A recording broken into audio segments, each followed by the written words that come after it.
right? And in order to get things done, you have to come together. We all do better when we all do better.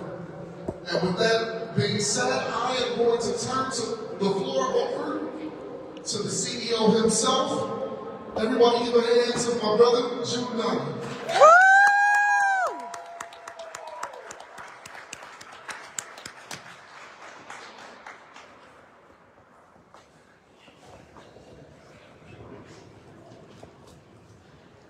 Thank you, Pastor Corey. Thank you, everybody, for coming. My name is Jude Nadi, the founder of Equitable Development Action. I'm glad that we made it today. It's an amazing day, and this has been in the works for a couple of months, trying to put this together. I appreciate everybody who made it possible for us to be here today, and it's a day of reckoning. For some of us who have spent a lot of our time in the community, supporting underserved businesses, supporting underserved communities, this is a day for us to come together, to unite, and work for everybody. I'm glad that today we are setting up this inaugural kickoff of Underserved Business Month. It's a whole month long of celebration, of sharing, and of also advocating for underserved businesses. So the kickoff is today, and for the whole month from now to May 25th, is all about what is affecting us as a minority-owned businesses, as underserved businesses, and what we can do together to overcome. I know if any of you know a company that's called TSMC, it's called Taiwan Semiconductor Manufacturing Company. They got $9 billion to manufacture chips here in the US. However, those of us who are here in Minnesota who really work hard to support small businesses, we are left bare. So we want that support. It's good to manufacture chips, but for those of us who are here and other underserved businesses, when you invest in us, you are investing in local economy. You are investing in Minnesota. You are investing not because we do business here, we serve our people, and when we spend the money here, when we sell here, we spend the money here, and we pay taxes here. We build local economy. It's very, very important. And this goes beyond leadership or anybody. It's for all of us to see the value of supporting small businesses. And anybody can do it. So whenever you want to buy something, and there's small kiosk in your community, and you stop by and you buy from that small business over there, you are supporting underserved business. So instead of going to Walmart or going to Target, they serve their purpose. Like if a small business has small margin, I'm not saying big margin, something bigger than what you can get from Walmart, you can still buy in that small business and buy from that. So we are supporting underserved business. And this is why we are here today, to make this case that anybody can support underserved business in different ways. Because just think about those who work. We talk about living paycheck to paycheck. But if you are a small business, sometimes you may not have paycheck at all. So the money you get as underserved business, as micro business, you may not have so much to bank in another country. You get that money and you spend it locally. You spend it within the people. So we are building economy. Then underserved businesses, together with minority-owned businesses and small businesses, all together we work to strengthen the homeland security of this country. Because by the time we produce here, we don't buy from our enemies. By the time we produce here in Minnesota, we don't buy for those who really don't wish us any good. And that's why we are here. So, knowing whichever way we can support underserved businesses, from the corporate level to those in agencies, to those who are in minorities. So, anything we can do to support underserved businesses, that's why we are here. So we have some bills at the legislature, and we also have some agencies we're talking to really expand their services to communities that don't usually get support. do that, we are building our local economy and we are supporting those who need it most. Because any dime you spend, any dollar you spend in these businesses, they are going to turn it around and make sure that the money circulates to the community. That's how we build community, and that's why we're here. So I thank you for coming, and we have our speakers, and we have others who will be coming here to share their experiences with you. And then after this, we are still going to have other our board that will follow up to celebrate these businesses who struggle every day and who make it happen in spite of all the challenges. Thank you.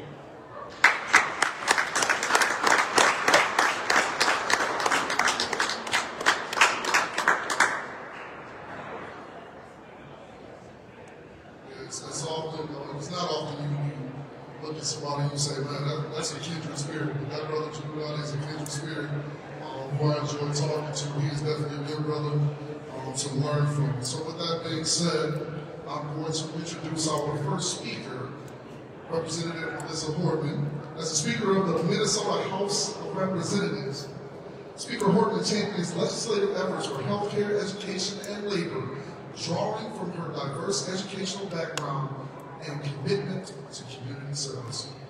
Ladies and gentlemen, family and friends, I present to you Speaker Melissa Hortman.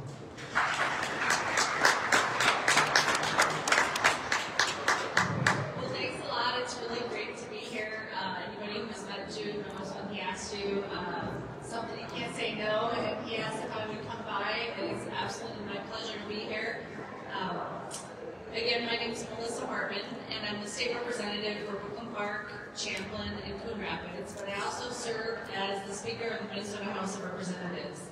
And since the DFL majority took over the Minnesota House in 2019, and especially following the murder of George Floyd in 2020, we have made it a real priority in the work that we do to close some of Minnesota's inexcusable inequities that we have across the board. And one of the places we've invested a lot of time and money, especially in the last year, since we've had also a DFL-led Senate, is in closing the gaps in economic opportunity. So our chair of economic development is Representative Hassan from Minneapolis, and our chair of workforce development is Representative Jay Jean from St. Paul.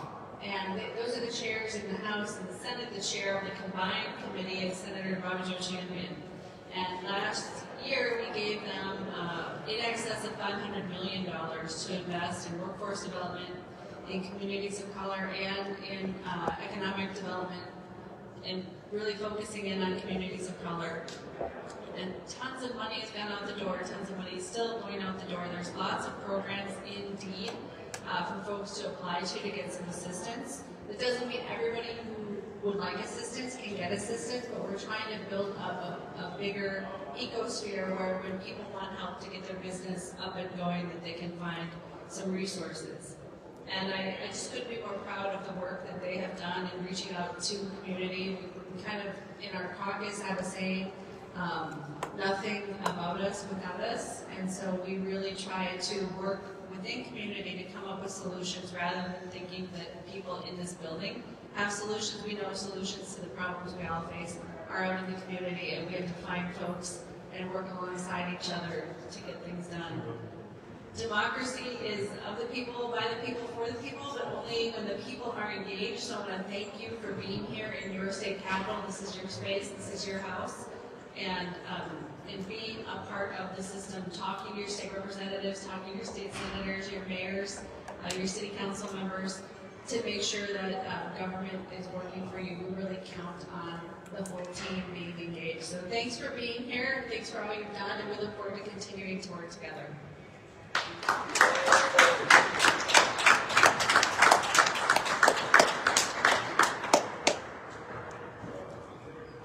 Absolutely phenomenal, Speaker Hortman. Thank you. And as we continue on with this person I consider a very dear friend. I don't know what God sent, but some of you won't understand that. Dr. Mokhtefi-Raza, Minnesota's first Chief Equity Officer, who leverages over 3 decades of educational experience to advocate for equity, diversity, and inclusion efforts across the state. Ladies and gentlemen, family and friends, I'll bring to you to the stage Dr. Mokhtefi-Raza.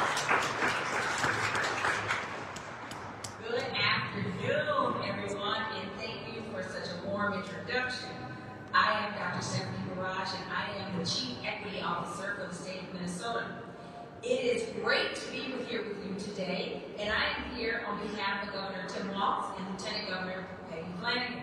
In my role as the Chief Equity Officer, I connect stakeholders across Minnesota with state government.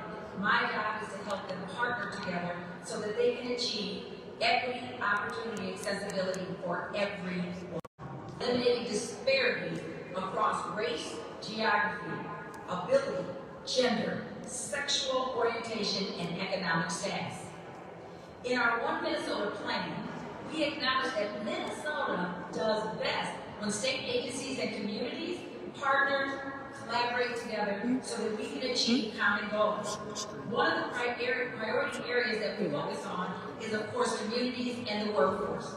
Today, I stand before you. Today, I stand with you shoulder to shoulder, with you in breaking down these barriers and creating a level playing field where every entrepreneur, regardless of race or background, can succeed. You are here today to expand your businesses through access to business development, entrepreneurship, regardless of your race and background, and to build collaboration and partnerships. We must remember that our collective strength lies in our unity. Let us lift each other up, amplify each other's voices, and pave the way for a brighter, more inclusive future for all. In closing, let me affirm the unwavering support to small business owners who enrich our community and inspire us with your resilience and determination. Coming here today, we are building a future where every dream is within reach and every entrepreneur has the opportunity to thrive. Thank you.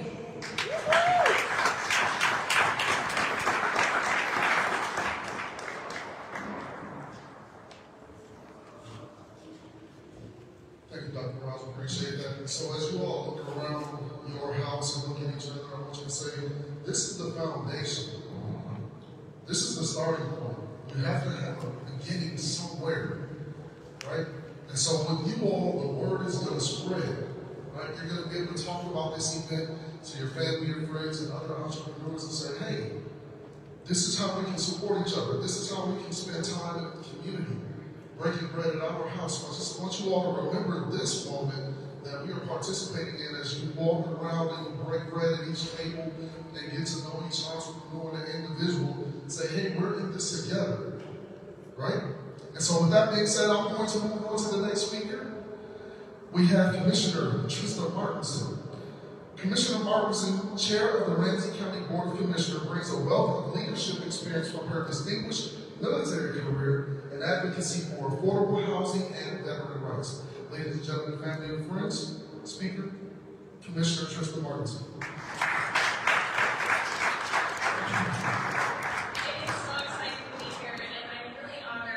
To represent the county initiative. So we've been hearing from speakers who represent the state and our state government. But the truth is, we got to break it down locally in our communities.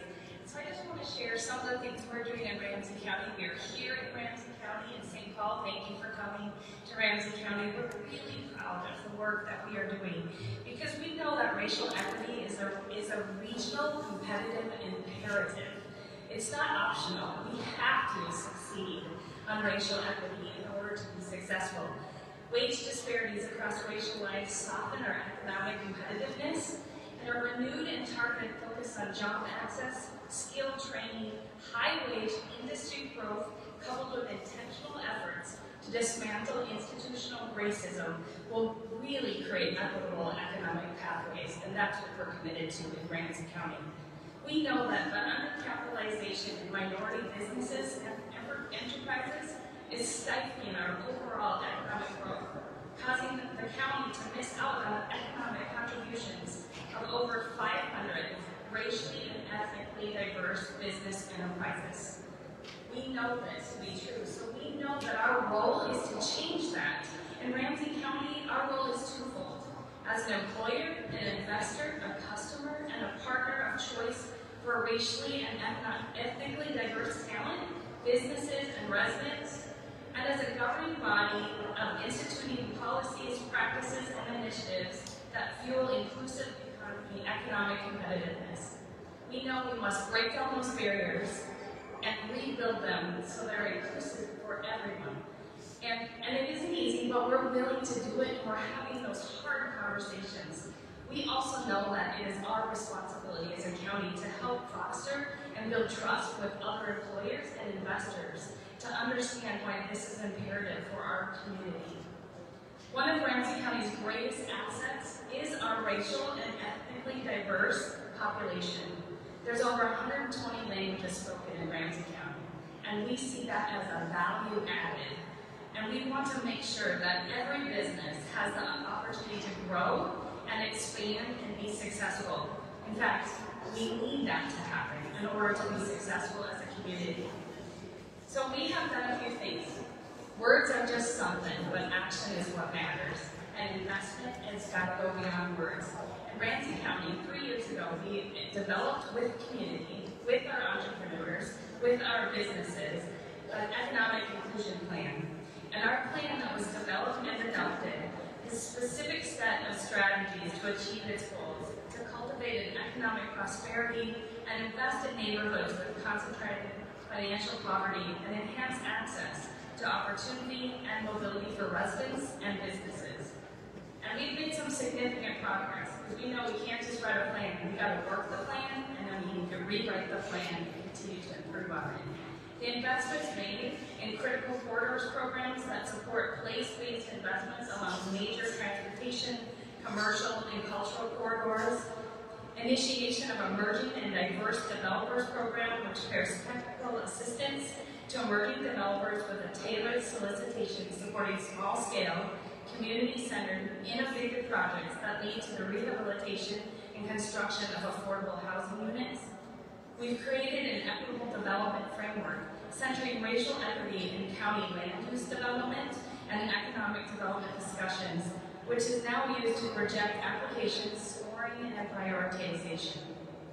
A nearly $24 million in co-investment in workforce investments, including $9 million on Learn and Earn programs, and increased investments in Youth Adult Career Academy, Youth Works, and partnerships with the City of St. Paul.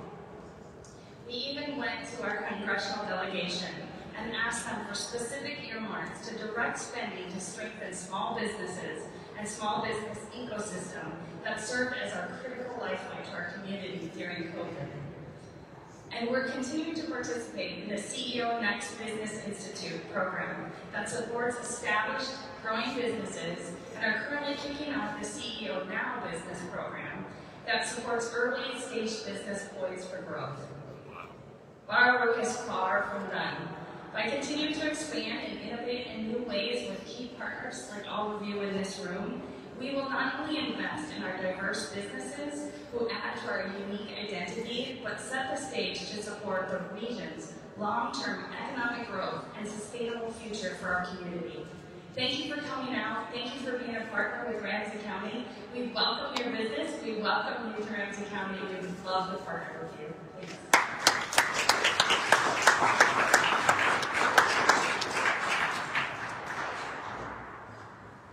Thank you so much for that appreciation. This next speaker that I'm going to introduce has worked as a teacher in St. Paul, has been a housing advocate, and has also been a civil rights commissioner. She is also a part of the Minnesota House of Representatives. Ladies and gentlemen, I bring to the stage Representative Mary Frances Clay.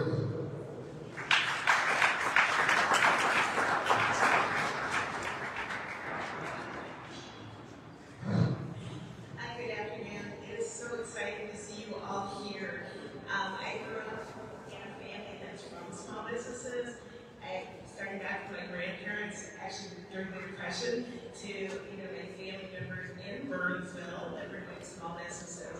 And I understand the hard work and dedication it takes. I understand free labor. I guess I shouldn't say that for but just know that we have you. Just this is your house. I'm a new representative. I've been here. This is my second year. But part of what makes me excited is meeting with people and actually them coming with ideas for me to promote. I just wanted to say hi. I was really Williams. today, but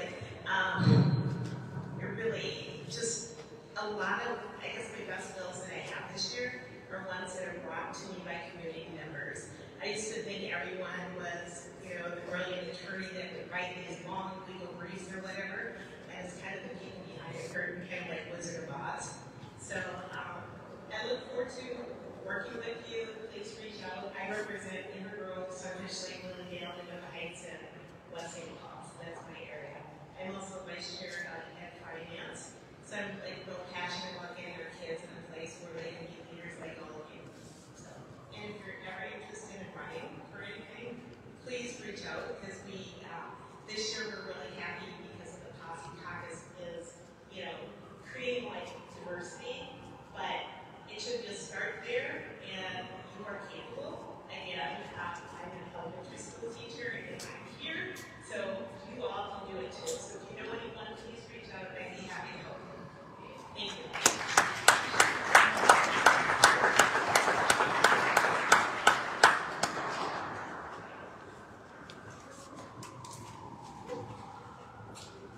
Thank you so much for that. Yes, I do a little bit of research on all this next individual. I had the opportunity to meet our community at one of our older events. I'm going to bring her to the stage. This is Angelique Kellerman.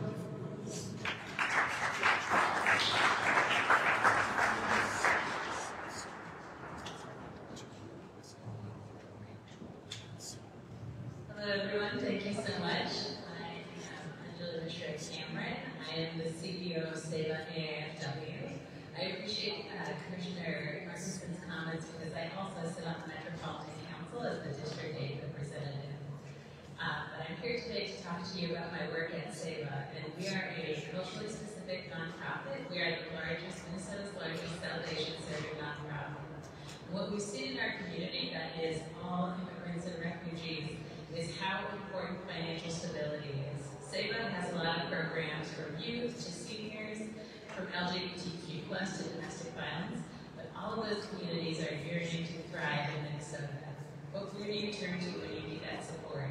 Organizations like all of those here at the Capitol are where our small businesses can go to when they have an idea and have a dream about what they would like to pursue in the United States. It's that ability to connect with resources, to grow. One of the groups that we work with are survivors of gender-based violence and domestic violence. And this is one of Minnesota's most vulnerable populations. And what these women yearned for was financial stability. That meant independence. That meant breaking the cycle of violence within homes. And so small business opportunities for our communities is so much more than developing a business plan. It's building wealth. It's wealth creation for our communities. And I'm so thankful for Underserved Business Month, for EDA for launching this program. I think this is more to come and more building for our communities. So thank you so much all for being here today.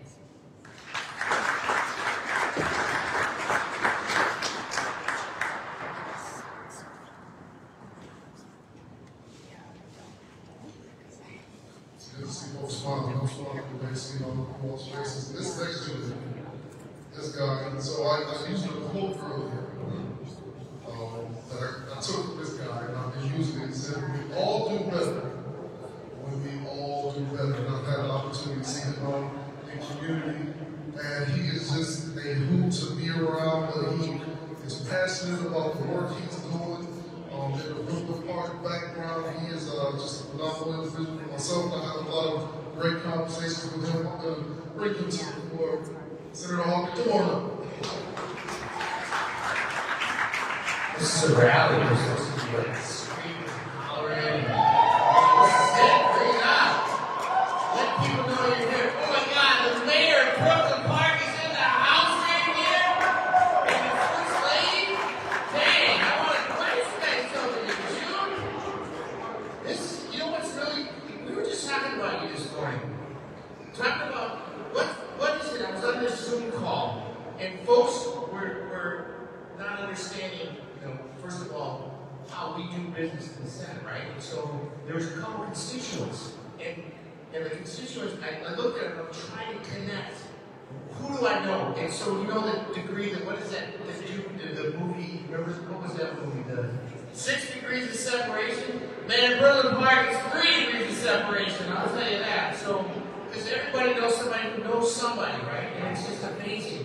One, her name's Amanda Jean. Does that name ring a bell? And so I'm like, okay, which Jean family are you from?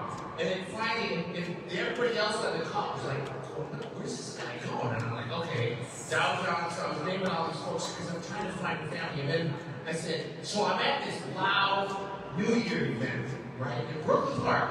And it was cool. And here was, there's 2 on the same day. And it was full, it was packed, right? And it was wonderful.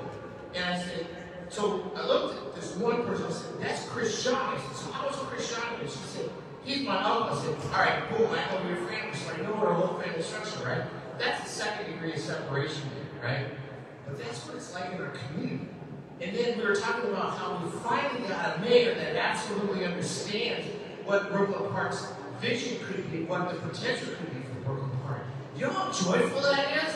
That is just like full of joy because it's like, what's next for Berglan Park? 60% of the people don't look like me. Isn't that cool? 60% don't look like me. And we all have a lived experience and a lived story, but each one is different. And that's where you come in. As your lived experience and your lived story creates an opportunity for other people to see what's happening, especially youth. I can become the mayor. I can own a business. I can become a guy like Jude when he comes around and he's got all his little stacks of paper and he's like, I know it's late, John. I know it's late in here. But here's what we need. It's understanding what our community needs, but it's driven to what our purpose is and what our vision is. Isn't that kind of cool, you guys? That's what this is, supporting underserved businesses is all about. Because it's not underrepresented businesses in the sense of underrepresented, but it should be really relabeled. These are businesses that are going to matter for the integrity and the future of who we and what we're about, especially when it comes to our communities, right? And you're doing it because it's the right thing to do. When we look at what OLM wants to do on behalf of people with disabilities, on behalf of those that aren't getting the service they should be needing, you know what? Give them an opportunity to do that. When you look at what is happening with CWA, you know, it's like, wait, we have an opportunity to do things that nobody else is doing. Well, guess what? Give them that opportunity because they're a direct response to the community.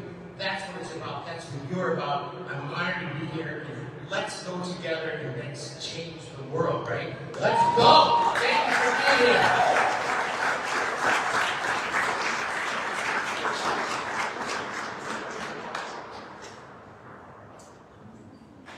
This is why I don't like going after him.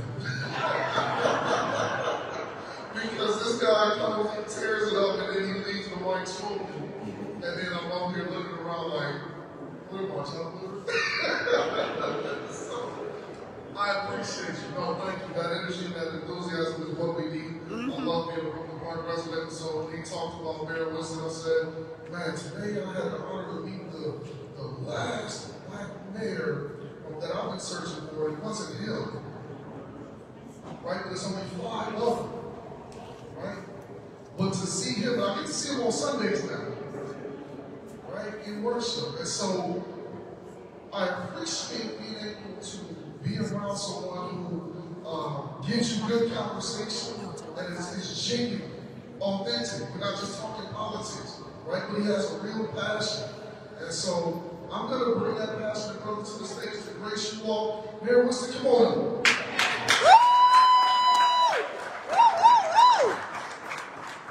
There's our mayor. It makes you feel better. I don't like going after Senator Hollins. Nobody can match that energy. Forgive me for being unaddressed, I mean not addressed, but not addressed. Not as dressed as everybody else. I just really came here to support Jude because I've seen Jude working in the trenches for quite some time, just supporting the community, helping businesses grow. But to take a look at it from the Berglan Park perspective and help you understand why somebody like Jude is so important. So when we talk about the Northwest suburbs, we have often been underinvested in as a region, and I think a lot of people know that. We know increasingly that's where the diversity within our state is moving. So as people move or migrate from the cities to some of those first-world suburbs, we want to make sure there's jobs, there's opportunities, there's businesses. We also know that everything from education to health outcomes, even crime, tracks social economics. So we want to be on top of that game when people move out to our city. When we take a look at Brooklyn Park, however, we are, if we compare ourselves to, say, Bloomington, I think we're the 5th largest, some people say the 6th, and we'll go with 5th. Bloomington is one up. They have $5.5 billion in commercial property development. We have $2 billion. That is a $3.5 billion gap. What does that represent? That represents thousands of jobs. That represents businesses. That represents net worth. That represents opportunities, right? So we actually have some legislation up here that our Senator Hollins has been very supportive of, and other representatives that spoke earlier have been supportive of, right? To kind of help mitigate that gap, right? Some around biotech and creating those jobs. But here's the reality. If we're looking to close a $3.5 billion gap, that means opportunities for everybody in the community. That also means a ton of opportunities for businesses, because there's going to be opportunities for development. There's going to be opportunities to serve the biotech corridor that occurs. There's just going to be so many business opportunities, and sometimes we're prepared for them, sometimes we're not prepared for them. But those that are not prepared, or those who are preparing, right? We have a resource like Jude who's going to say, listen, I know you work 60, 70, 80 hours a week just to keep your business going. I know you want to apply for these grants, but you're not a professional, right? You don't understand how this stuff works. You may not even know where to look. When you have somebody like Jude, what he really brings to the table, you have someone who's going to say, listen, I'm going to help you do some of that work. I'm also going to give you some of the opportunities to just get your business prepared. Because as a business owner, my own business, right? As business owners, we often say, here's my idea. I ain't got time for all the details, and I'm just going to go out here and do it. I'm going to get the service out here, I'm going to get the money in the bank, and I'm going to go from there. And Jude is the person that can tell you, hey, I get all of that, I got my own business. But I'm also going to help you dot your I's and cross your T's. I'm going to help you get the right structure. I'm going to help you find the grants. I'm going to get you in front of the right people. I'm going to get you the opportunities. So for me, it was very much important to come out here and support what Jude is doing, because he's not only going to be helping businesses, he's going to be helping us close a gap. So when people say my excitement for Brooklyn Park, when I look at Brooklyn Park, I don't look at Brooklyn Park as just some suburb. I look at it as a partner at the state level who is going to be making a difference. And when we address some of the gaps we see in Brooklyn Park, because I'm not for seeing myself as below, right? When we outperform, because that's my expectation for Brooklyn Park. My expectation is when we get these resources from the state level, because we have people like Jude, we are going to outperform, and people at the state level are going to see us as state partners that are important to the very economic infrastructure of the state and the country overall. And when we do that, many of those disparities that you see between our communities will be addressed. And so again, it's important that everybody came out and supported Jude. Wonderful person. I think we really need to get behind him and support him. When he deals with difficulties, this is the other thing we have to go through. When he deals with the difficulties of being a leader, because he is a leader, we can't not support him. When things get tough, we have to lift him up and say, well, this is our leader. Right? This is something that makes our community. And the work he's doing is not for himself, because I'm telling you, Jude is cashing out in a very different way. He does it because he loves us. Right? So we're going to push, we're going to hold him up in the air and let him know he's our leader. You don't mess with our leaders. So I'm going to close it out on that one. And Jude, thank you for all that you're doing.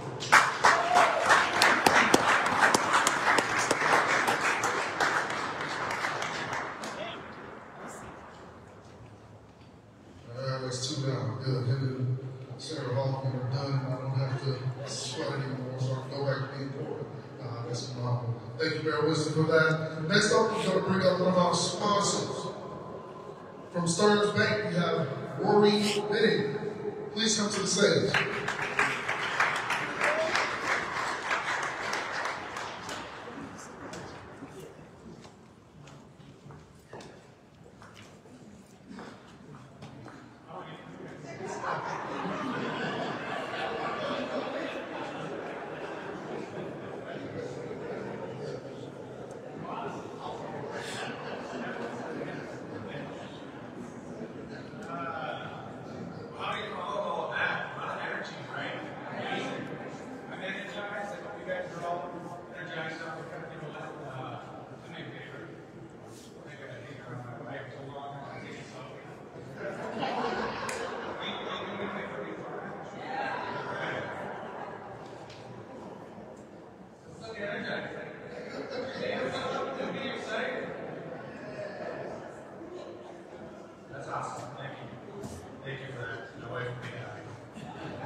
like to offer. Thank you, first of all, for having me. My name is Rory Bidner. I'm the Vice President of Community Development for Stearns Bank. Although we are a national bank with over 35,000 business customers located throughout the country, Stearns Bank still takes pride in our hardworking roots right here in Minnesota, but in rural central Minnesota, that's where we call home. We are inspired by the belief that the world is filled with opportunity. We are driven by a passion to help others achieve their greatest ambitions. In fact, that message itself is part of our mission statement. Helping others achieve their greatest ambitions. Whether that's saving for the children's education, starting a business, or funding housing to bring greater access to home ownership, that's what we're all about. At the heart of our vision is the principle of economic empowerment for all. Through innovative products and services and strong community partnerships, Stearns Bank aims to dismantle barriers to entry and provide individuals of all backgrounds with the resources they need to achieve their business dreams. Entrepreneurs and small businesses are catalysts for community growth and prosperity. And when we think of business owners, oftentimes we think of for-profit businesses, but this also includes nonprofits and those organizations that are fostering social responsibility. These businesses together revitalize and strengthen our local communities. They provide innovative goods and services that would otherwise not be available. And maybe, more importantly, together, they work to support one another, to build up our local communities through their partnerships and collaborations. That's why, on behalf of my colleagues at Stearns Bank, I'm proud to be sponsored. Stearns Bank is proud to be sponsored for today's event as we kick off Underserved Business Month. When I talk about building those strong partnerships and collaboration, that starts with events like this one here today. Events where individuals share their passion and their purpose to support and advance economic equity and development. So I thank you and the folks at EDA for organizing this event. Let's give them a round of applause. Let's use today's event to start building and growing those connections and finding opportunities for collaboration, for financial education, and for access to capital to make all of our communities strong. Thank you.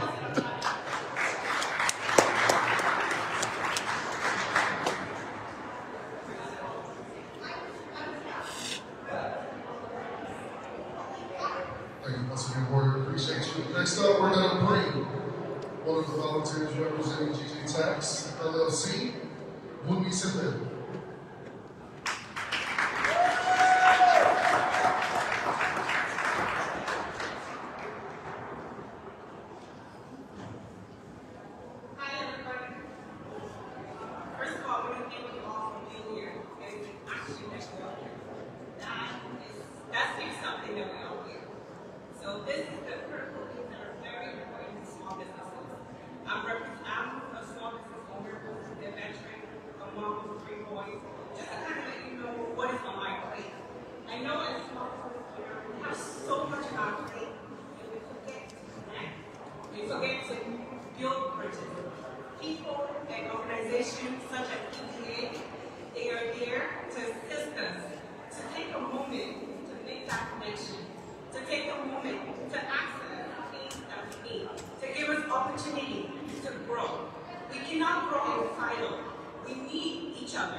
It is impossible for us as a community to support you, right?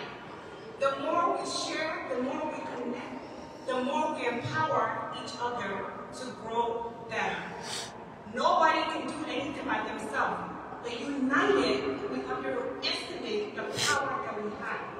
So take a moment. I'm here to call you to action. Take a moment, meet 2, 3 people. Take a moment, connect with each other. Take a moment, understand what is there. Take a moment, connect and support organization as EDA. Take a moment. Every day we can take action. If each of us, once a month, once a week, buy coffee, do something for a small business, that is empowerment to that small business.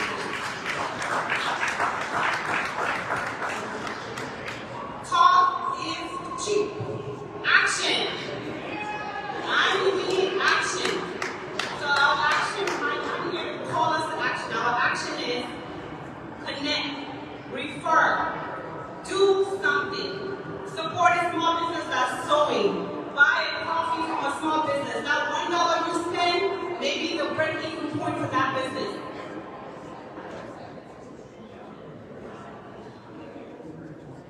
I know we're also busy, and it is critical to make those connections, to build those bridges, because we don't know who is coming back to cross that bridge. We can have all the resources, but if we don't know how to access it, it is irrelevant, right? So I just want to give a lot of kudos to EDA for building bridges and building connections. And again, I challenge all of you, please go out of here by taking a moment every day, build one bridge, saying hello, supporting the small businesses, introducing the small businesses to something that they don't know. Thank you.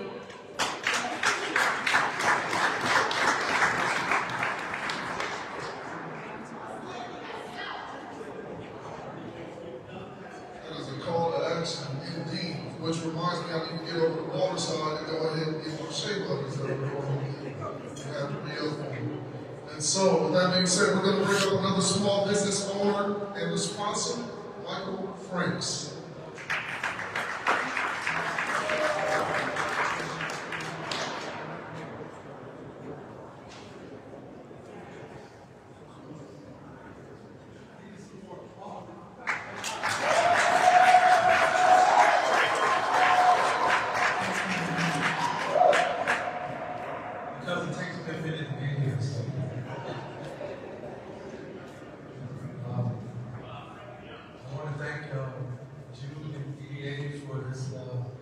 wonderful event. And coming here, I just have anything to talk about because I'm more of a doer than a speaker. But this event is necessary because we don't have the support that small businesses have. Underserved businesses is very important and is necessary. I have a tax service, advisory program, financial, and do taxes, but we also do financial planning. And we're probably the third independent virtual tax service that also does financial education and financial literacy. Because each client that comes through our service, they have the ability to start their own business and be able to invest and lower the taxable liability. So that's what we teach. And sometimes, because I do a virtual online service, I don't get a chance to meet many faces because I'm behind the computer I won't say all day, I do take breaks.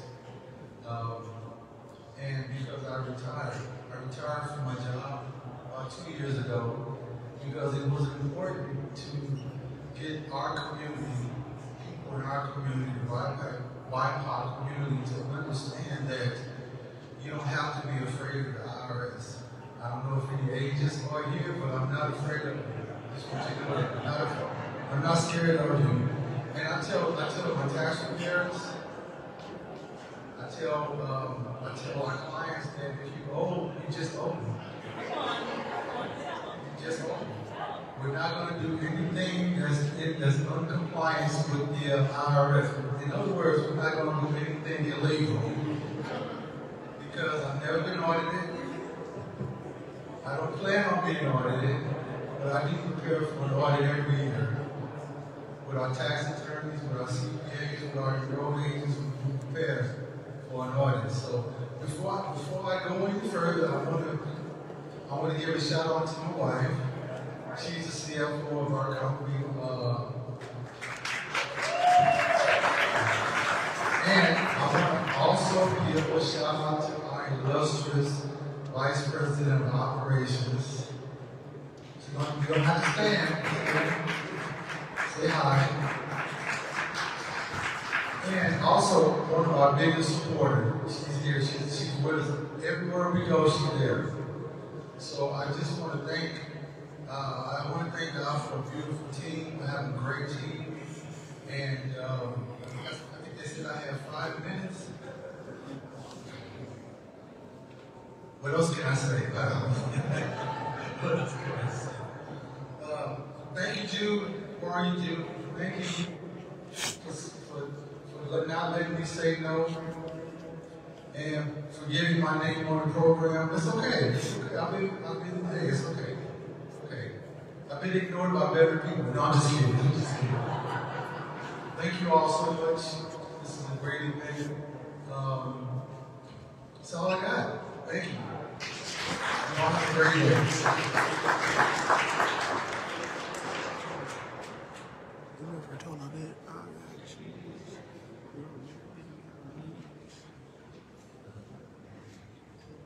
Thank you for that wonderful speech. And 5 minutes is hard, I can tell you that.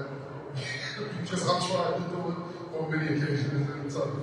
And so next up we're going to bring Patrick Walker and Twyla Martin.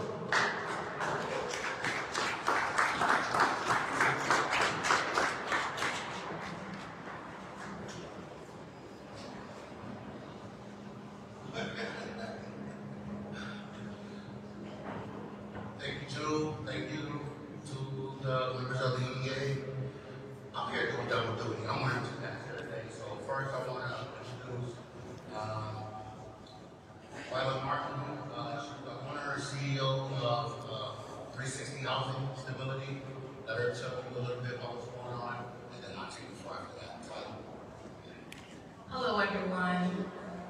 Thank you all for taking your time to be here and hear us today. I have prepared some notes, so if you see me looking down, you know what's going on there. My name is Twyla, like you said, I'm the CEO of 360 Housing and Stability. We specialize in housing services within the whole state of Minnesota. We don't just serve anyone else. We specifically serve the most vulnerable people who are homeless and disabled. We currently serve over 300 clients who have babies and children that are currently placed in a shelter or out on the street. The need is great here in the Twin Cities. We currently have an outreach team who visits the streets twice a week, bringing about 100 clients a month in who meet these qualifications. All these individuals are part of the underserved community. Our company is a channel to uplift people who are suffering. But unfortunately, our company extracts funding to cover payroll, which puts us to a disadvantage. We fall in the underserved business category. We are currently relying on volunteers for outreach efforts. But for our company as a whole, with a team of 15 people, we have a need of approximately, if I can give a number, about $55,000 a month to cover payroll costs at an overall rate of $22 an hour, just so that makes sense to you guys. With the cost of living rising, we need help immediately to meet the needs of the small business and to meet the needs of our underserved communities. If you're able to help meet these needs, or would just like to know more, we would be very interested in partnering, or just receiving resources to help our families in need. If you guys want to learn more, you can go to our website at 360housingstability.com. Our phone number, the details and the services that we offer. We don't just help them find housing, but we help them sustain that housing. So once they get that home, how can they be content? How can they be, pay their bills on time? So we really walk with them to be successful. And the goal really is to as well, to get them from ground zero to somewhere where they can own their own home. We work on credit building. How can we get you out the hole, you know? So we know that housing is just being a practical need, but there's a bigger picture, right? And so that's what our company specializes in. Right over this way, you can pick up a flyer, we'd be happy to talk to you, speak to you. If you have any questions, you can see me after.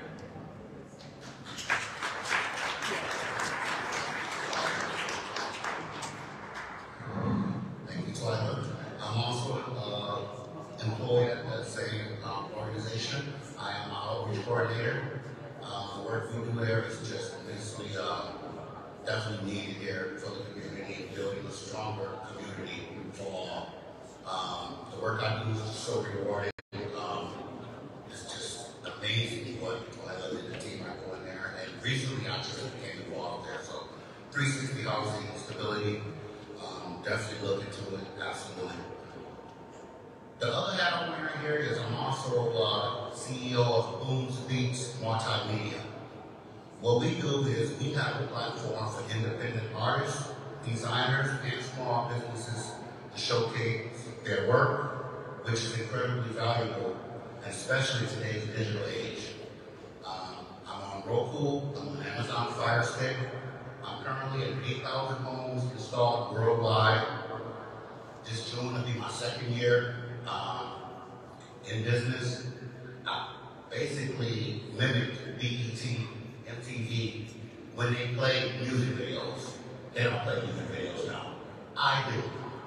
You may turn on my channel and see your neighbor down the street because it's all independent Twin Cities, Midwest area talent that's being showcased. In addition to starting that platform, I also have a digital magazine called Street Points. That showcases the same thing, the talent, fashion designers, businesses, small businesses. We always showcase 3 great places to eat in the Twin Cities.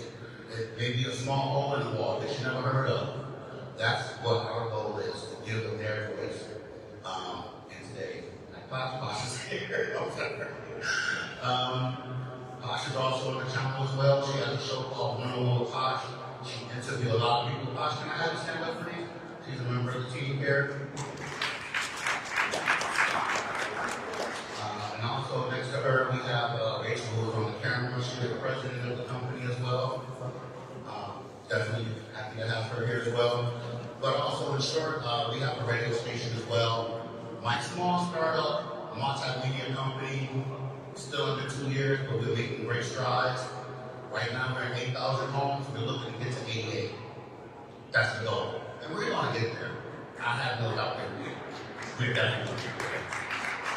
And once again, I wrote out the whole speech and everything, but I'm just really happy that I met Jude and Josh and the whole staff, in town, everyone here. Just happy to be here. I've never even been inside the Capitol. I've lived here since '93.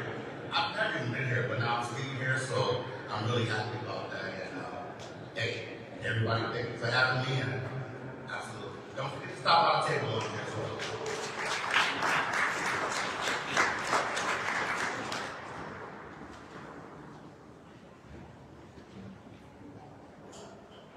So I want to welcome you to your house. This is a shared space, and I consider you my cousin now since you walked through those doors. I'm from Illinois. I've never set foot in the Illinois State Capitol. Right? And so that's telling. When we have people who can say that they've never been up there, right? We need to bring that to an end, right? Because this is a space for all, right? As a senior public engagement liaison in the office of the governor, that is why I enjoy doing what I do, getting out in the community and breaking bread with you all. It's important. So I convene the African American Heritage Forum and also convene the African Immigrant Diaspora, right? We'll be convening on April 30th. So if you need that information, give me your email so that I can put you on the invite so that you can be a part of what is happening here. There's no reason why you should be feeling left out or not welcome, right? The doors are always open.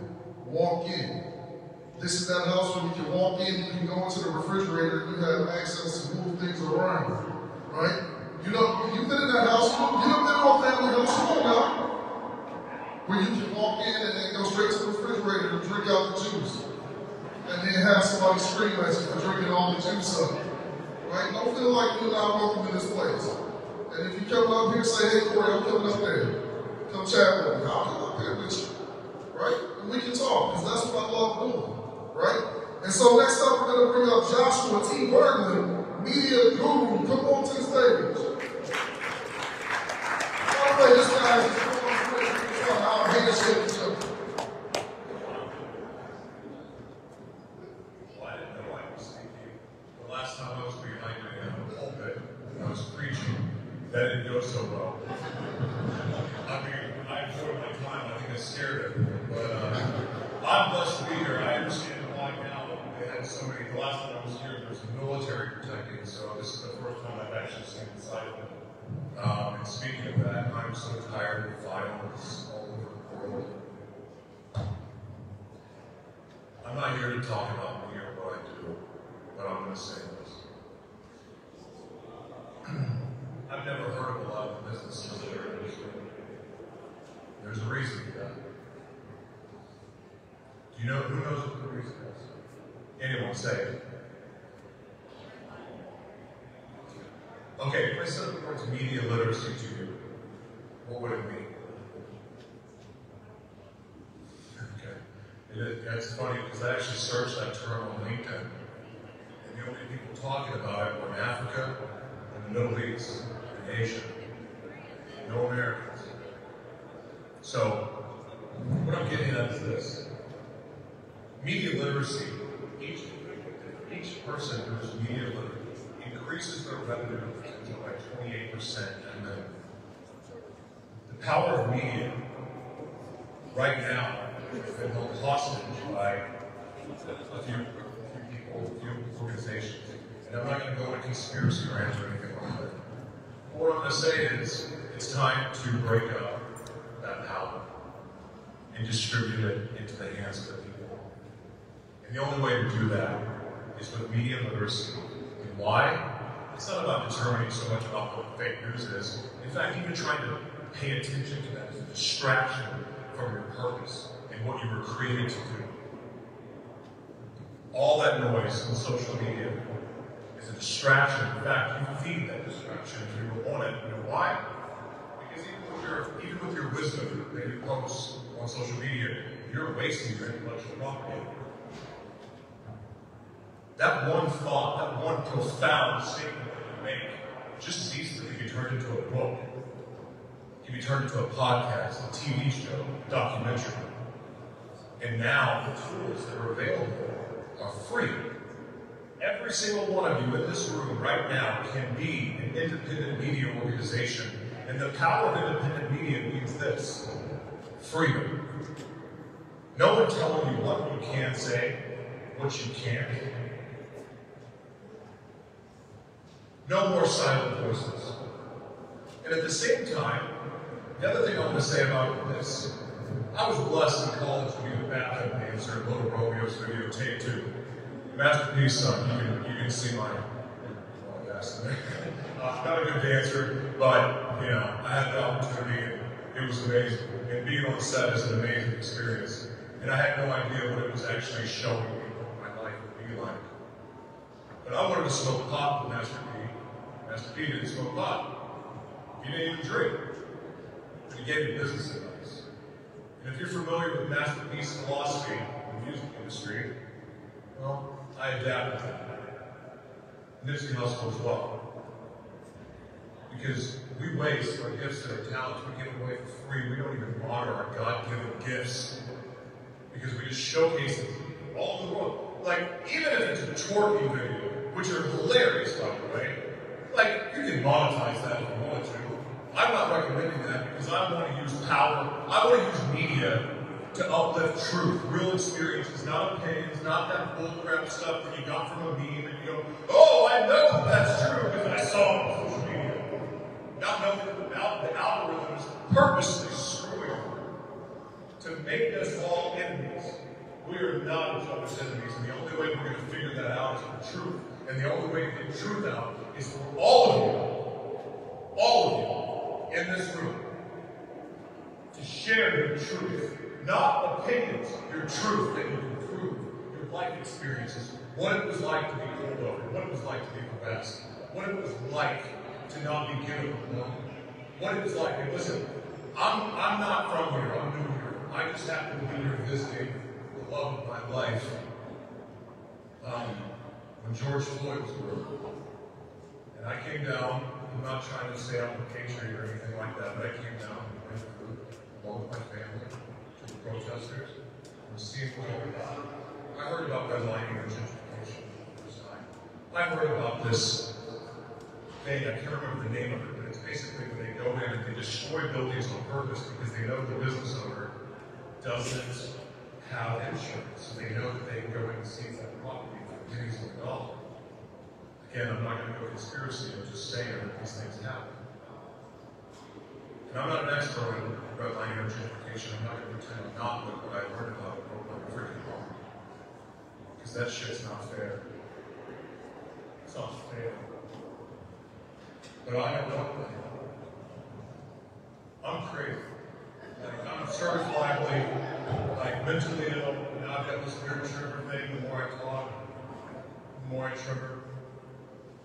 But I know this, the power, because I know the power of media, I'll never be silenced. And I'm not here to promote my book at all. What I'm going to say is this: I wrote a playbook on the future of media. It's available free in libraries worldwide. I'm also going to put it out cheap. And here's the other thing I want to say: you can look me up. If you need help with your media, I will help you. And if you don't believe me, you can go to the SCORE organization, you know, part of the SBA. You can go there and you can look me up. I'm part of them. If you feel more comfortable going through SCORE to access me, so be it. Or you can just contact me directly on my website. I don't charge. I'm here to serve. This is what God put in my heart to do. I don't care if you're gay. I don't care if you identify as a fish. I don't care if you have purple hair and gray back hair. I don't care. Like, I don't care what color you are, what religion you are. And I'm not about that. I'm here because I believe that we serve. We all have a creator, and that creator gave us a purpose. And my purpose is to serve, teaching media literacy to anyone who's willing to listen. So, God bless you guys.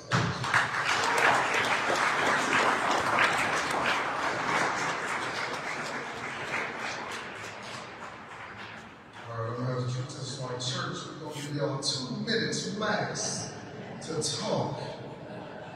Because we still have a pastor to come up and we have a time limit on this thing, right? So, moving on, we have Jeffrey Asselborn, small business owner. Keep it up to 2 minutes, please.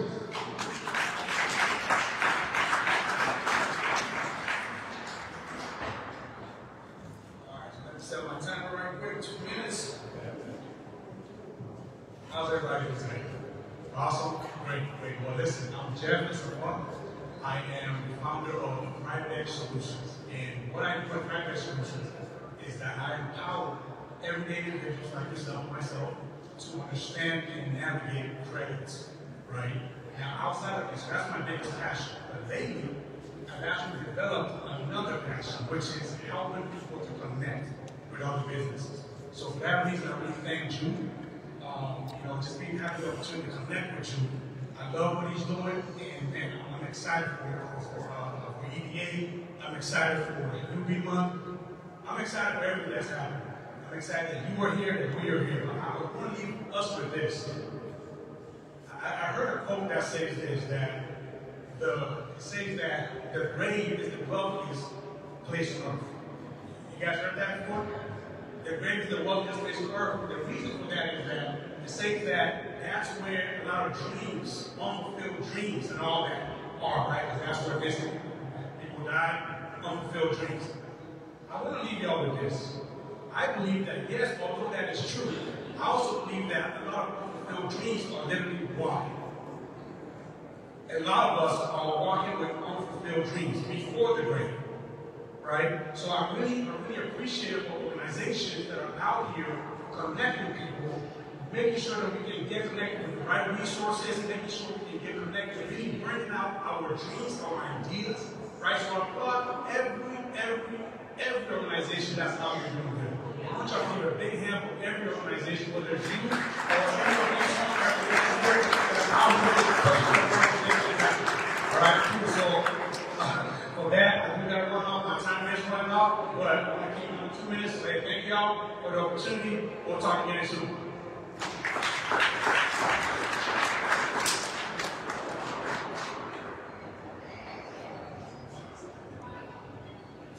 So that man got off in about 5 to 10 seconds as well. Free games, even W7 has some highly effective people. And give what they have in mind. Do with that what you made, right? The Bible says, write the vision and make it plain. Do with that what you made. Bring it up, we have Alan Powell from Patio. Come on up.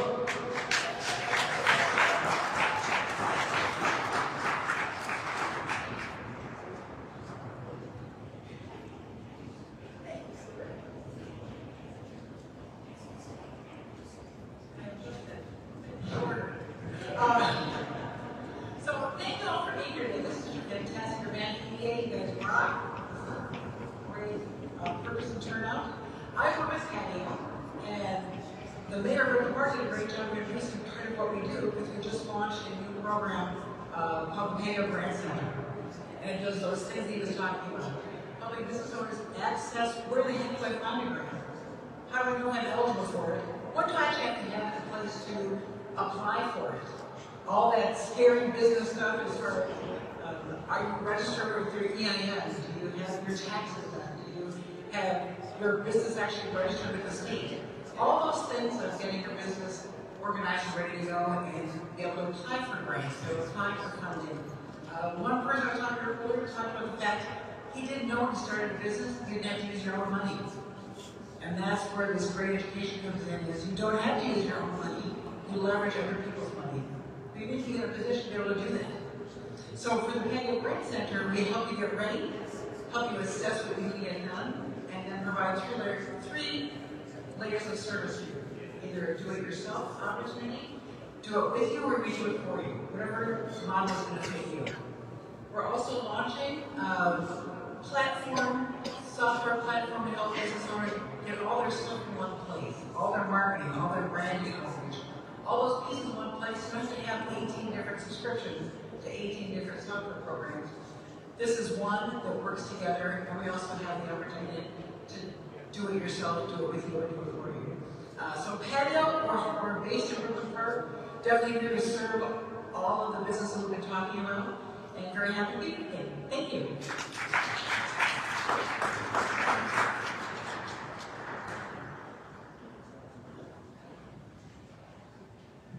I'll leave it like this. Next up, we're bringing up my Jay.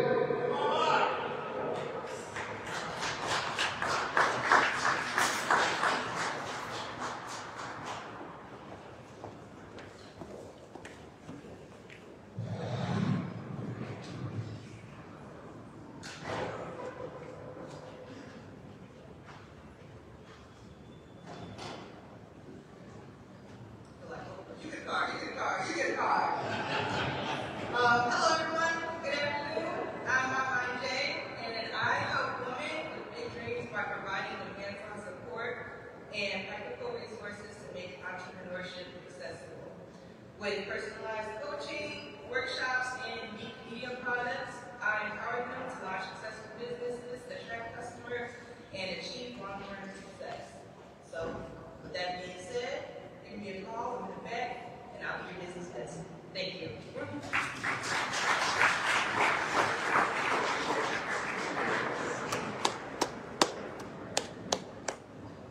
Next up, we're going to bring Ilana McKenzie. Thank you.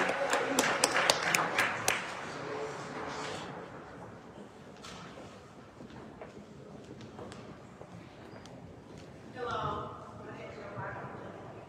I'm the owner of two big businesses. The first one is Hollins Incorporated, which caters for single women with children and teens early. I am also in the media. I am the owner and founder of TV, and this is a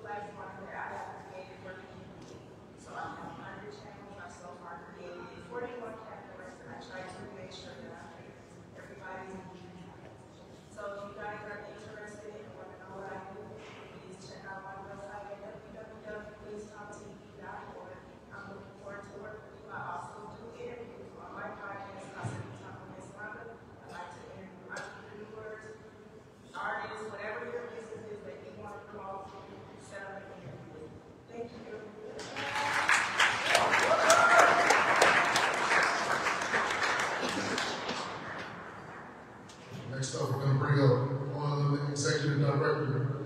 Come on up. I see you down there, brother.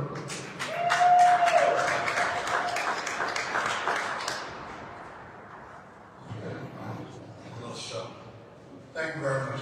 My name is Martin. I am the executive director of the Organization of Liberians in Minnesota. We are a community of more than 300,000 Liberians in the state of Minnesota. What we really do, we provide direct services, workforce development, after-school program, mentorship, and violence prevention. I think John pointed down to this one yesterday. The need for collaboration between non-profit and businesses. You see, businesses and non-profit can understand the impact on the community of working together. They can leverage each other's strength, resources, and culture of entrepreneurship within our community. In conclusion, the work of small businesses and non-profit organizations and community diverse population with ours is instrumental in promoting economic growth, creating employment opportunity, fostering community development, enriching cultural life, and driving innovation. Their collaborative effort can have a profound impact on the well-being and prosperity of the individual in our neighborhood, our community, and our city. Thank you very much, John. A beautiful job right now.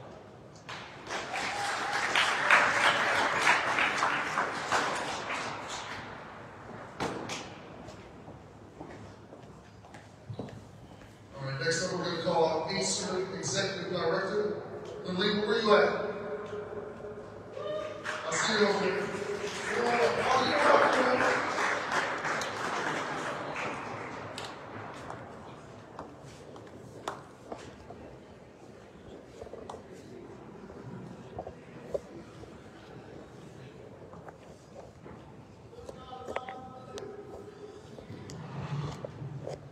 Good afternoon, everyone.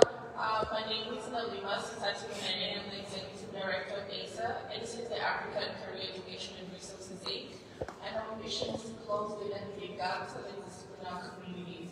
About economic development and community development work, and in that respect, we train people to become business owners. We help our micro business owners to access capital. We also provide technical assistance to our micro businesses to ensure that they're successful. And one of the strategies that we're employing is we believe in building generational wealth. So we don't want people just to be business owners. We want people to build wealth through their businesses and to be able to pass on that wealth to the next generation and the second generation. And we believe that there are a lot of assets that our communities have. So one of the things that we aim to do is to use cultural specific ways of training our community members and also uplifting some of the cultural practices that already exist within our communities. So one of the things that we do is we build cooperatives. So the idea of shared wealth is something that is out to pull their resources together to be able to acquire wealth that can stay in our communities for years to come. I think we all know one of the challenges we face in our communities, especially that became very clear during COVID when people were being evicted from their business premises. We realized that we don't own our communities, right? So even though people were owning businesses in our communities, they didn't own their buildings, etc. And so one of the things that we're doing is we're building real estate investment cooperatives, and so that business owners can actually own the buildings that, where they're operating their businesses. And so far we have built 2 cooperatives that IBB, which is the Ignite Business Women Investment Group. There you go, just remember IBB. And last year we were able to partner with them to acquire a 45,000 square foot mall strip in Brooklyn Center. I think one of the significant things about that acquisition is because we acquired the mall strip, it was 65% vacant. Why? Because the Target had closed, the Walmart had closed, and businesses were leaving our that why you acquired a bank at Wall Street, but we say we know our communities, and even though everybody is divesting from our communities, we wanted to put a stake in the ground together with the Ivy League ladies who wanted to own their community. And I can say as of today, the Wall Street is over 85% occupied. I think we have a more vacancy less than a year. And so those are the things that can happen when our communities are in control and in ownership of what is going on, of what happens in our communities. And we just see our role as facilitating, facilitating the process of, accomplishing the dreams, the desires, and aspirations, and helping our communities pull together their resources to be able to establish themselves. Thank you.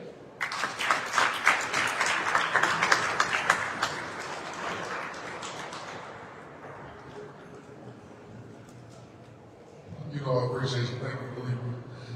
Next up, we're going to have the Executive Director for the Nigerian Diaspora Organization in Americas, Jeff. Come on up.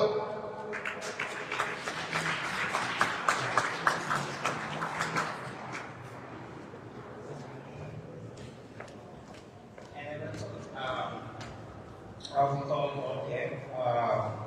I'm the president of Nigerian Diaspora.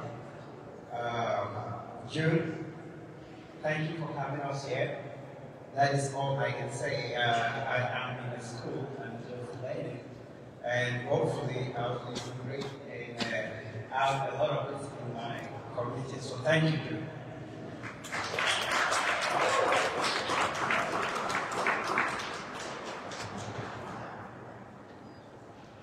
And last but not least, never least, I get to call up a good friend in this work who I appreciate. We've got to know just a little bit. We have the same passion about changing our communities and bringing people together. And so he's been a good brother. He's helped me navigate some situations, and we're going to continue to work together in the future. He is Dean, Assistant Commissioner Abdi Wahab Muhammad. I appreciate you, my brother. Come on up.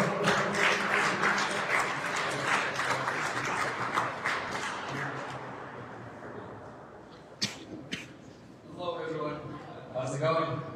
It's a beautiful day out there. I was standing up there for about another 30 minutes just listening to the businesses that we have here and the leaders of the businesses. Because this work needs not just the businesses, it needs the businesses, those who serve the businesses like Acer and other folks that are here, the financial institutions, the government, and all of us to make sure we get our fair share for these small businesses. So I'm really happy to be here today.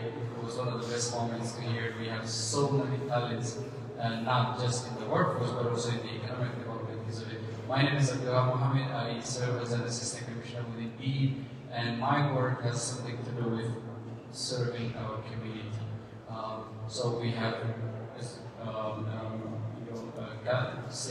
brother here said, we have so many immigrants into the community, but we also have our own community that welcome everyone here.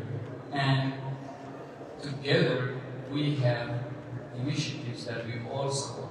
So I see my role as supporting everyone that is underserved in this community. And so what I want to talk about is, we've talked a lot about advocacy. We all agree that businesses need their fair share of the state resources. We all agree on that. So we need to continue the advocacy, acknowledge the wins we had from last session, but move on to the actual work, so doing the work. So I want to share some resources that we have and actually also encourage collaboration between all those sections that I've mentioned. Some of the resources that are out there for businesses are in the DEED website. So for example, you have the Minnesota Investment Fund, where if you're a small business that has now the opportunity to expand, you can apply up to $1 million in loans through the state Department of Economic Development is in there. I also want to share that we have the Promise Act program that's run by some of the connected organizations. Launch Minnesota is one of the other resources that if you have an innovative technology that's scalable, you can get up to $50,000 funding, and this is a grant. But the most important piece of work that I've seen a lot of the folks come to me was that I'm starting a business. What do I need to do? How do I get financing? I always tell the businesses what stage are you in, because if someone has started their business, they have been running this for so many years and they need to expand, that's a different resource that we can give to someone who's just starting. So if you are a business that is starting, please work with the community financing organizations, your lenders. They are the ones that do a lot of the good work. They sit down with you, tell you, look at your project, the budget, and once you're in agreement with them, then they reach out to me, whether they want SSBCI to Berglan, to Berglan. It's very, sometimes it's very fortunate we have for small business to get direct funding from state agencies. So that is why it's very important to always work with your community financial institutions, the lenders, the banks, sit down with them, make sure you have your business plan, you have everything set up, work with them, and then once if they need more funding, if they need some policy change on how to fund structure, then that's where we come in and work with our partners to make sure that the community gets the services that it needs. So that is one. As for the businesses that are expanding, we have a lot of innovative funding that's coming to the state. We have a matching grant for the CHIPS fund that a lot of the, if you're investing in a high-tech industry, for example, and you want to work with the state to see if you can access those CHIP funds, please do reach out to us as well. Most importantly, we need to have that framework to work together.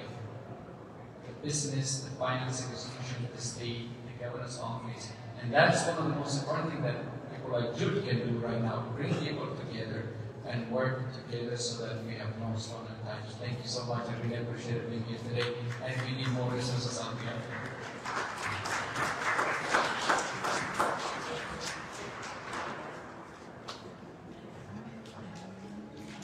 All right, now we are headed towards just a wrap up. Just another wrap. It's been a long day. But I do want to announce that we're thrilled to announce the launch of the inaugural Underserved Business Awards Award. This award aims to recognize and celebrate the remarkable contributions of underserved businesses and the organizations that support them. At its core, the Underserved Business Award seeks to honor those who are making a meaningful impact in empowering underserved communities and fostering economic growth and inclusivity. Right? We anticipate that this award ceremony will take place in June, so please be aware and be on the lookout. That will be coming soon. This event won't be over. You still have the opportunity to network, get to know each other. Make sure you exchange cards, email addresses, get each other's information, and make these relationships count. Right? Also, don't be a stranger up here. Once again, my call to action is to get you all up here to visit them, right? Make yourself present, right? This is your house, come to it. Bring the kids, right? I'm serious, bring the kids. Walk around, get to know the space, get comfortable. And then I challenge you to bring three or five people, right? Because as the deacon, I'm told the Bible says, where 2 or 3 gather, I will be in the midst, but y'all want me to go there. So I'm going to call you out, right? I'm going to hold you accountable and responsible. Right? You can't say I don't know anymore, because now you know. It's on recorders. It's going to get played back. Corey challenged you to bring somebody else up here to come visit your house. Get active. Right? I was one of those people who didn't get involved early on. Right? Because I was involved in foolishness. I let everybody else talk me into being a part of what was going on in the streets. Now I'm a part of what's changing in the streets. You got to start somewhere. And I have a long story, right? You got to change something, so why not change now? Right? So get to know each other. I want to bring Brother Jude back up here. I love you all, and there's nothing you can do about it. Take care, gratitude, appreciation.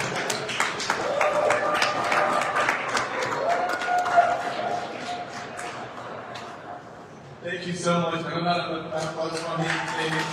Thank you. Wow, what a day. Thank you. I want to appreciate everybody who came today, all the visitors, all our volunteers, the media group, EDA, everybody here. I appreciate you, all the vendors, our sponsors. I appreciate everybody here. And I would like all the EDA members and EDA volunteers to come on the stage. Please come over the stage, come over here, come up. Please come on the stage. Come up. Please. Come on now. Come on. Yolanda, come on.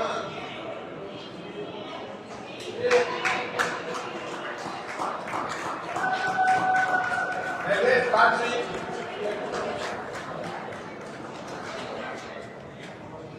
Come on. Yeah, come on. Yeah. Joshua, come on. Hey. Hey, come on. Come on.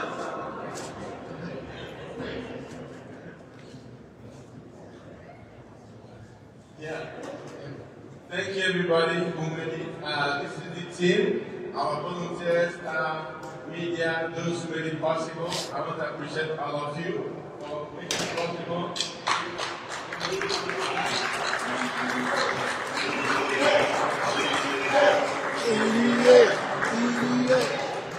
Thank you so much, everybody, for making it possible. Especially our sponsors. We appreciate State Bank for all the money you guys give us, all the support you guys give us, and all the plans you have for us and for the underserved community. We have more to come, so we appreciate everybody here to make it possible. I'll say thank you all, and then appreciate my wife here, who's my cheerleader. Thank you so much. I appreciate you, Alice, by you. I appreciate you for coming. Let's everybody who is here, I appreciate you guys for coming. Hi everybody, I'm Mama J, and we are here at the Underserved Business event. Today I have Armando. Thank you for joining us today. I really appreciate it. And I just wanted to ask you a few questions about today's event, if that's okay. Yeah. What are your expectations for the Underserved Business event? Well, I'm a college student here. I'm fairly new. I kind of connected with youth. I'm originally from California, so Nigerian American. So I had no idea what to expect, to be honest. I just felt particularly that I didn't have a support system, and I came here. I'm seeing the generation before me actually making a safe space to conduct research to help particularly underserved businesses, and I feel like I'm really happy and proud to be among my peers and see what they're doing. And speaking of not having a support system, after today's event, do you feel like you have a better support system now, or you have the resources that you need? Yeah, definitely. Beforehand, I was not aware that we have organizations like this, like small black businesses who are looking to, help build generational wealth, help establish something for people who look like me and you. I was not aware of any of these services, of any of these potential great outcomes that can happen. And now I'm coming over here, I'm hearing about what other people are doing and seeing how they're trying to make change for our community. I feel proud, and I feel very, very happy to have come to this event. That's great. And then I have one final question for you. If you had a magic wand to assist you in your startup, what would you use your magic wand for? That's a very good question. I think I'll go back to what the young gentleman said. He was talking about media literacy. I feel like, particularly our community, that is something that we're naturally gifted at. Black people in general, we're very outgoing. We know how to draw attention to ourselves.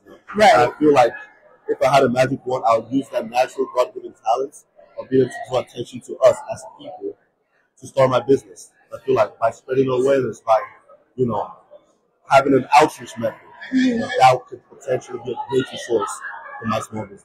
All right. Well, I appreciate you for your time today. Thank you so